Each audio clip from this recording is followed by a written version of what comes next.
ഞെട്ടിക്കുന്ന നടുക്കുന്ന രണ്ട് മൂന്ന് വോയിസ് ക്ലിപ്പ് ഞാൻ വെച്ചു തരാം. ആ വോയിസ് കേട്ടിട്ട് വേണം രേണുവിനെ സഹായിക്കുന്നവരൊക്കെ. പൊന്നു മനുഷ്യന്മാരെ, ആദ്യം തന്നെ ഒരു കാര്യം പറയുകയാണ്, പക്ക ഫേക്കായിട്ടുള്ള ഒരു സ്ക്രീൻഷോട്ടാണ് ഇന്നലെ രേണു സുധി നമുക്ക് മുമ്പിൽ തന്നത്. അതായത് രേണു പറഞ്ഞത്, കിച്ചു എന്നോട് സബ്സ്ക്രിപ്ഷൻ എടുക്കുന്നത് ഗുഡ് പറഞ്ഞത് കൊണ്ടാണ് ഞാൻ സബ്സ്ക്രിപ്ഷൻ എടുത്തത് എന്നാണ് രേണു പറഞ്ഞത്. എന്നാൽ ഈ സ്ക്രീൻഷോട്ട് ക്ലിയറായി കൃത്യമായിട്ട് നിങ്ങൾ കാണണം പൊന്നു മനുഷ്യന്മാരെ. അതായത് 12:20 രേണു കിച്ചുവിന് മെസ്സേജ് അയച്ച് പറയുന്നുണ്ട്, കിച്ചു ഞാൻ സബ്സ്ക്രിപ്ഷൻ തുടങ്ങിയത് നീ അറിഞ്ഞോ എന്ന്. അതേ 12:20 തന്നെ കിച്ചു ഞാൻ അറിഞ്ഞു എന്ന് പറയുന്നു. നോക്കുള്ളൂ നിങ്ങൾ, അതേ 12:20 തന്നെ 500 സബ്ബാവുന്നുണ്ട്. കിച്ചു അതേ 12:20 ഗുഡ് എന്ന് പറയുന്നുണ്ട്. അതേ 12:20 രേണു പറയുന്നുണ്ട് 600 സബ് കണക്കായി. ഇവിടെ നമ്മൾ നോക്കേണ്ടത് 12:20 രേണു കിച്ചുവിന് ഞാൻ സബ്സ്ക്രിപ്ഷൻ തുടങ്ങിയത് അറിഞ്ഞോ എന്ന് 12:20 മെസ്സേജ് അയക്കുന്നു. അതിനുശേഷം വെറും മില്ലി സെക്കൻഡ് കൊണ്ട് 500 സബ്ബാവുന്നു. പിന്നീട് വളരെ വളരെ മില്ലി സെക്കൻഡ് കൊണ്ട് 600 സബ്ബാവുന്നു. പൊന്നു മനുഷ്യന്മാരെ, രേണുവിന്റെ സബ്സ്ക്രിപ്ഷൻ എടുക്കുന്നവർക്ക് ഫോൺ പേയിലോ ഗൂഗിൾ പേയിലോ പൈസ അയക്കാൻ മിനിമം 1 മിനിറ്റെങ്കിലും വേണ്ടേ? ഇതിപ്പോ നിങ്ങൾ തന്നെ നോക്കണം, ഉഡായിപ്പാണ്. അതായത് രേണു തന്നെ, അല്ലെങ്കിൽ രേണുവിന്റെ ഏറ്റവും അടുത്ത ആരോ ഒരാള് ഉണ്ടാക്കി കൊടുത്ത ഒരു ഫേക്കായിട്ടുള്ള, പക്ക ഫേക്കായിട്ടുള്ള സ്ക്രീൻഷോട്ടാണ്.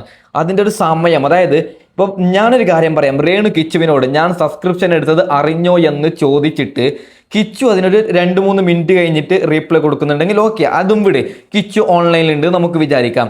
500 സബ്ബാവുന്നതും അതേ 20 സെക്കൻഡിലാണ്, 600 സബ്ബാവുന്നതും അതേ 20 സെക്കൻഡിലാണ്. ഇത് എന്തൊരു അത്ഭുതമാണ് എൻ്റെ പൊന്നു മനുഷ്യന്മാരെ. അപ്പോൾ ഞാൻ ആദ്യ വീഡിയോയിൽ പറഞ്ഞിട്ടുണ്ട്, ആ വീഡിയോ ചിലപ്പോൾ മുങ്ങാൻ ചാൻസ് ഉണ്ട്. കാരണം എനിക്കൊരു പക്ഷേ കോപ്പിറൈറ്റ് സ്ട്രൈക്ക് കിട്ടും. സ്ട്രൈക്ക് കിട്ടിയാൽ നമുക്ക് പുല്ലാണ്. ഓക്കെ, എന്തായാലും സ്ട്രൈക്ക് കിട്ടിയാൽ വീഡിയോ പോകും. അതുകൊണ്ടാണ് രണ്ടാമത് ഇങ്ങനൊരു വീഡിയോ ചെയ്തത്. പൊന്നു മനുഷ്യന്മാർ, ഇത് ക്ലിയർ ആയിട്ടും നിങ്ങൾക്ക് മനസ്സിലായിട്ടില്ലെങ്കിൽ എനിക്ക് പേഴ്സണൽ മെസ്സേജ് അയക്കും, ഞാൻ നിങ്ങൾക്ക് വോയിസ് ഇട്ട് തരാം. ഓക്കെ, രേണുവിൻ്റെ, അതായത് എൻ്റെ പൊന്നു മനുഷ്യന്മാരെ, ഈ ഒരു ഫോട്ടോ നിങ്ങൾ കാണണം. ഞാൻ രേണുവിനെ സപ്പോർട്ടായി വീഡിയോ ഇട്ട ഒരാളാണ്. അതായത് ഞാൻ എൻ്റെ ഇൻസ്റ്റഗ്രാമിൽ ഒരു വീഡിയോ ഇട്ട് പറഞ്ഞു, പറ്റുന്നവരൊക്കെ രേണുവിനെ സഹായിക്കാന്നൊക്കെ പറഞ്ഞിട്ട്. കാരണം ഒരു ക്യാൻസർ രോഗിയല്ലേ, നമുക്കിവർ ഇത്രയും ഉഡായിപ്പ് നിറഞ്ഞത് ഇന്നാണ്. അപ്പോൾ രേണുവിൻ്റെ മാനേജർ എനിക്ക് അയച്ച വോയിസ് ക്ലിപ്പ്, 4 വോയിസ് ക്ലിപ്പ് ഉണ്ട്. അത് 4 എണ്ണം നിങ്ങളൊന്ന് കേൾക്കണം. ഓക്കെ, രേണുവിന്റെ കൺസേൺ, ഞാൻ രേണുവിന്റെ മാനേജറാ. രേണുവിന്റെ കൺസേൺ ഇല്ലാതെ തന്നെ ആക്ച്വലി രേണുവിന്റെ യൂട്യൂബ് ചാനലിൽ കൃത്യമായിട്ട് പറയുന്നുണ്ട്, രേണുവിന്റെ പേരിൽ ഒരു മനുഷ്യര് പിരിവോ കാര്യങ്ങളോ ഒരു കാര്യങ്ങളും രേണുവിന്റെ കൺസേൺ ഇല്ല. കാരണം രേണുവിന്റെ എല്ലാ കാര്യങ്ങളും നോക്കുന്നോണ്ട് എനിക്കറിയാം. പിന്നെ രണ്ടാമത്തെ കാര്യം എന്ന് പറയുന്നത്, ഡിലീറ്റ് ആക്കിയതിൽ ഓക്കെ, ഇപ്പൊ നിങ്ങൾക്ക് കാരണം എന്ന് വെച്ച് കഴിഞ്ഞാൽ അവരെ ഇനിയും പബ്ലിക്കിന്റെ മുമ്പിലിട്ട് നാണം കെടുത്താനാണോ നിങ്ങളൊക്കെ കൂടെ ഉദ്ദേശിക്കുന്നത്? ഓ പിന്നെ, അതായത് വലിയ വിലയുണ്ടല്ലോ ഇപ്പോൾ രേണുവിന്.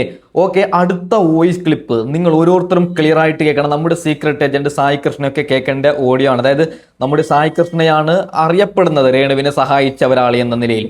അപ്പോൾ സായി കൃഷ്ണൻ എന്തായാലും കേൾക്കണം. അവർ വെല്ലുവിളിക്കുകയാണ് അവർക്ക് സഹായം വേണ്ട എന്ന്. ഇങ്ങനത്തെ പൈസ വേണ്ട, അവർ അതിന്റെ അടിയിലെ കമന്റ് ഇയാളൊന്ന് വായിച്ചു നോക്കിക്കേ. അങ്ങനെയാണെങ്കിൽ ഞങ്ങൾക്കൊക്കെ നേരത്തെ ആകായിരുന്നല്ലോ.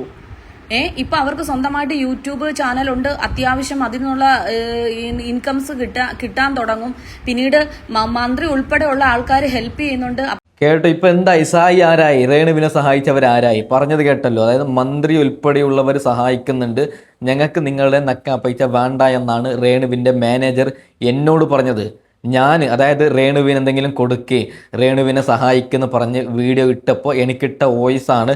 എന്താ അല്ലേ, ബാക്കിയും കൂടി കേട്ട് നോക്കാം. അപ്പൊ ഈ നാറിയ പരിപാടി കാണിക്കേണ്ട കാര്യമുണ്ടോ? ആ മറ്റേ പുള്ളിക്കാരന്റെയും എന്താന്ന് വെച്ചാൽ ചെയ്തോളാം. ഇത് എന്തൊരു മോശം കാര്യമാണ് കുറെ ബ്ലോഗേഴ്സ്മാര് കാണിക്കുന്നത്. അവരുടെ പെർമിഷൻ ഇല്ലാതെ അവരുടെ പബ്ലിക്കായിട്ട് അവരുടെ നമ്പർ വിട്ടിട്ട് ആ നമ്പർ വിട്ടിട്ട് ഗൂഗിൾ പേ 100 രൂപ വെച്ചിട്ട് തെണ്ടണമെന്നോ? എടി, ഞാൻ വീഡിയോ ചെയ്തിട്ടുണ്ട്, വേറൊരു യൂട്യൂബറും വീഡിയോ ചെയ്തിട്ടുണ്ട്. അതായത് ഞങ്ങൾ പറഞ്ഞത് നിങ്ങൾക്ക്, അതായത് രേണു പറഞ്ഞിട്ടല്ല ഞങ്ങൾ ഈ ഒരു പണി എടുക്കുന്നത്. നിങ്ങൾക്ക് ഇഷ്ടമുണ്ടെങ്കിൽ രേണുവിന് എന്തെങ്കിലും പൈസ അയച്ചു കൊടുക്കൂ എന്നാണ് ഞങ്ങൾ പറഞ്ഞത്. അല്ലാതെ 100 രൂപയും 10 രൂപയും തെണ്ടാനൊന്നും ഞങ്ങൾ പറഞ്ഞിട്ടില്ല. നീ വെറുതെ പച്ചക്കളവ് പറയരുത്. ബാക്കിയും കൂടി കേട്ട് നോക്കാം. നല്ല മര്യാദ ഏൽപ്പിച്ച് അവർക്ക് കാര്യങ്ങൾ നോക്കാൻ അവരുടെ വീട്ടുകാരുണ്ട്. പിന്നെ അവരുടെ കാര്യങ്ങളെല്ലാം മാനേജ് ചെയ്യുന്ന ഞാനുണ്ട്. പിന്നെ അവർക്ക് അവരുടെ യൂട്യൂബ് ചാനലുണ്ട്. നിങ്ങളോട് പറഞ്ഞോ അവർക്ക് ഇങ്ങനത്തെ സഹായം ചെയ്യാനെന്ന്? നാളെ രാവിലെ എന്താണെങ്കിലും ഇതിന്റെ കോൺസിക്വൻസ് അനുഭവിക്കുക. അതിനോട് പറഞ്ഞു, എനിക്ക് അയാളെ ഒന്നും അറിയത്ത് പോലും ഇല്ല. കാരണം പൈസ പിരിക്കുന്നതിനും ഇതൊന്നും രേണുവിന്റെ കൺസേൺ ഇല്ലാതെ ചെയ്തേക്കുന്ന കാര്യങ്ങളാണ്. ഓക്കെ, അപ്പോ ഇവിടെ ഈ പറയുന്ന മാനേജർ, രേണുവിന്റെ മാനേജർ പറയുന്നത് ഞങ്ങൾക്ക് അതായത് ആരുടെ സഹായവും വേണ്ട, മന്ത്രിയുടെ സഹായം കിട്ടുന്നുണ്ട്, എല്ലാം ഉണ്ട് എന്നാണ്. അപ്പോൾ നമ്മൾ ആരും പൈസ കൊടുക്കണ്ട. ഞാനൊക്കെ ഈ മാസത്തെ യൂട്യൂബ് റവന്യൂ ഒക്കെ അവർക്ക് കൊടുക്കാൻ അതായത് ഉറപ്പായിട്ടൊരു കാര്യം പറയാം, ഞാൻ രേണുവിനെ സഹായിക്കണമെന്ന് പറഞ്ഞൊരു വീഡിയോ ഇട്ടിട്ട്, അതായത് അതിനുശേഷം നമുക്ക് കിട്ടുന്ന ഒരു മാസത്തെ സാലറി രേണുവിന് കൊടുക്കാമെന്ന് നമ്മൾ അങ്ങനെയാണ് വിചാരിച്ചത്. എന്നാൽ ഇവർ പറയുന്നുണ്ട് മന്ത്രിയുടെ സഹായം കിട്ടുന്നുണ്ട്, എല്ലാവരുടെ സഹായം കിട്ടുന്നു, പിന്നെ നമ്മൾ എന്ത് ഭ്രാന്തിനാണ് കൊടുക്കേണ്ടത്? അപ്പോൾ ഒരു കാര്യം കൂടി രേണുവിനോട് പറയാം, നിന്റെ പിന്നിൽ ആരും ഞങ്ങൾക്കറിയത്തില്ല. നീ കളിക്കുന്നത് കിച്ചു എന്ന ഒരു ചെറുപ്പക്കാരൻ്റെ ജീവിതം വെച്ചിട്ടാണ്. ഈ ഒരു സ്ക്രീൻഷോട്ട് ഒന്നും കൂടി ഞാൻ വെക്കാം പൊന്നു മനുഷ്യന്മാരെ. കിച്ചുവിൻ്റെ ഭാഗത്ത് തെറ്റൊന്നുമില്ല. രേണു സുധി തന്നെ തയ്യാറാക്കിയ പക്കാ സ്ക്രീൻഷോട്ടാണ് ഇതൊക്കെ. നിങ്ങൾ ഓരോരുത്തരും ഇതൊന്നും മനസ്സിലാക്കണം. ഈ ഒരു പച്ചയായിട്ടുള്ള സത്യം ഓരോരുത്തരും മനസ്സിലാക്കണം പൊന്നു മനുഷ്യന്മാരെ. എല്ലാവരും പറയുന്നത് കിച്ചു ഇപ്പോൾ നിലവിൽ കിച്ചു അങ്ങനെയുള്ളവരാണ്, കിച്ചു എന്തിന് സബ്സ്ക്രിപ്ഷൻ വീഡിയോ ഒക്കെ ഇപ്പോൾ ഇട്ടു എന്ന്. ആ ചങ്ങായിക്ക് പുറത്തിറങ്ങി നടക്കണ്ടേ? നിങ്ങൾ വിചാരിക്കുക, അതായത് നമ്മുടെ ഫാമിലിയിൽ, എൻ്റെ ഫാമിലിയിൽ ആരെങ്കിലും രേണുവിനെ പോലെ ചെയ്താൽ ഞാനൊരു കാര്യം, ഞാൻ എങ്ങനെയാണ് പുറത്തിറങ്ങി നടക്കുന്നത്? ആ ചങ്ങായിക്ക് പാവം പുറത്തിറങ്ങി നടക്കണ്ടേ?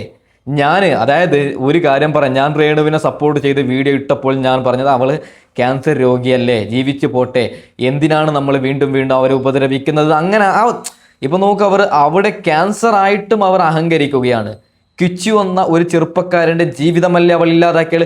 ഇവൾക്ക് സബ്സ്ക്രിപ്ഷനിൽ നേടിക്കിട്ടുന്ന പൈസ കിച്ചു ചോദിച്ചു എന്നല്ലേ ഇവൾ ഇന്നലെ ഇട്ട സ്ക്രീൻഷോട്ടിൽ പറഞ്ഞത്. എന്നാൽ ആ സ്ക്രീൻഷോട്ട് വ്യക്തമായി കാണുമ്പോൾ നമുക്ക് ഒരു കാര്യം ഉറപ്പാവുന്നുണ്ട്, അതൊരു പക്ക ഫേക്ക് ആയിട്ടുള്ള സ്ക്രീൻഷോട്ട് എന്ന്. ഇത് വളരെ വളരെ തെറ്റാണ്. ഇതിനു മുമ്പ് ഞാൻ ഷെഫീന ബീവിയെ വിമർശിച്ചിട്ടുണ്ട്, സ്വർണ്ണക്കടത്ത് മറ്റത് മറിച്ചതെല്ലായിട്ട്.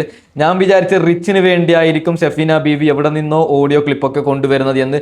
ഇപ്പോൾ ഒരു കാര്യം പൊന്നു മനുഷ്യന്മാരെ എനിക്ക് പേഴ്സണലി ഉറപ്പായിട്ടുണ്ട്, ഇതിൽ എന്തോ അതായത് രേണുവിനെ കുറിച്ചിട്ട് വരുന്ന എല്ലാ അലിഗേഷനിലും എന്തോ തക്കതായിട്ടുള്ള കാരണങ്ങളുണ്ട്. അതായത് രേണു കാറ്റ് വരാതെ ഇല പന്തൂല എന്ന് പറയുന്ന ഒരു ചെല്ലുണ്ടല്ലോ, അതുപോലെയാണ് എനിക്ക് പേഴ്സണലി തോന്നുന്നത്.